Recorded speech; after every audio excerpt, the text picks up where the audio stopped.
Today we're going to be talking about mental fortitude and not just how to develop it, but also how to keep it no matter who you go out into the world and talk to next. Because we do know that even sometimes whenever we build our own mental fortitude and we're working on our thoughts and our belief systems and our strength and our confidence, that once we go out into the world, sometimes we can meet somebody or talk to somebody, whether they are a stranger, but usually somebody that's close to us, and they can just poof, make that mental fortitude, make that confidence just go away. And so how do we maintain that? So we're going to be talking about that. More specifically, we're going to be talking about 4 different mindset shifts to make and 4 different things to think about that will help you maintain your mental fortitude. Okay, this may be split across 4 different videos. So the first one is we're going to address why we allow others to impact our thinking. And not so much the why, but a new way of thinking about it. So let's say you're really into the law of attraction or manifestation, or you're just working on your self-identity and your confidence.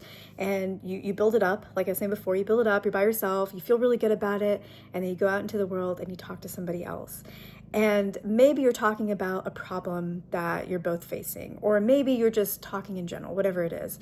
And all of a sudden, they say something that deflates all of the hard work that you have put into yourself. And so when that impacts you, it's important to, one, be okay that it impacts you, because confidence is something that is gained, and sometimes it gets knocked down and it has to be gained and gets knocked down. And every time that it gets knocked down and is rebuilt, it is built on a stronger foundation than ever before. But the other thing is to remember that not everybody thinks like you. Not everybody is thinking at the same level that you are. Some people are more fear-based. Some people are more focus on opportunity and positivity.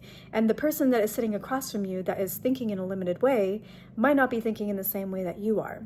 So the question really is, why do you allow people who are thinking in a more limited way to impact you?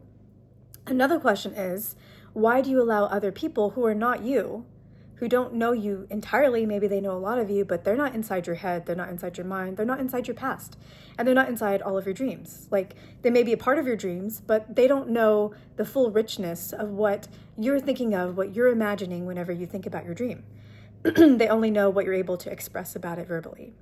So why are you allowing somebody that does not really understand your internal world completely, who you are completely, what you have accomplished and what you've been through completely, to impact your thinking in any way? And so these are just some questions to ask yourself, just to kind of break the thought pattern. But then from then on, basically what you want to do is you want to realize that everybody is going to be thinking differently. People have different levels of thought. Some people are thinking less expansively than you are. And so they're going to see things from that more limited perspective. And that just because they see things that way does not mean that you need to take it on. So just be observant of what is the quality of thought? What is the quality of input you're receiving from an external source? And is that something that you should really be taking on? Now, the other person might be thinking, it may seem to you that it's very limited, but it's actually very expansive for who they are on their journey. Because again, you don't want to judge their thought because you don't know who they are, their past, their dreams in their entirety, what they have had to overcome, what goes on in their mind. You don't know that either. So there really is no comparison.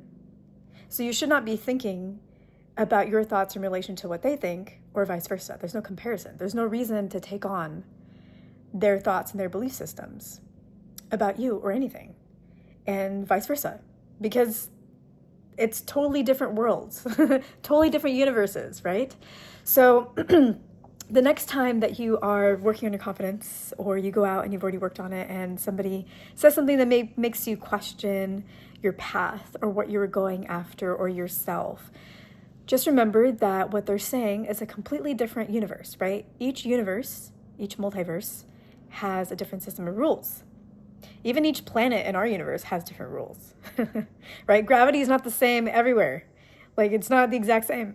So don't operate, right? Don't operate using the same rules as somebody else because it's a completely different planet. It's a different multiverse. So it's okay to hear that, but you don't need to take it on now. And now you know why, because that level of thinking does not match where you're at. And sometimes it takes a little while for other people to catch up with where you're at. So they might just be behind in realizing the greatness of your dream or the greatness of you.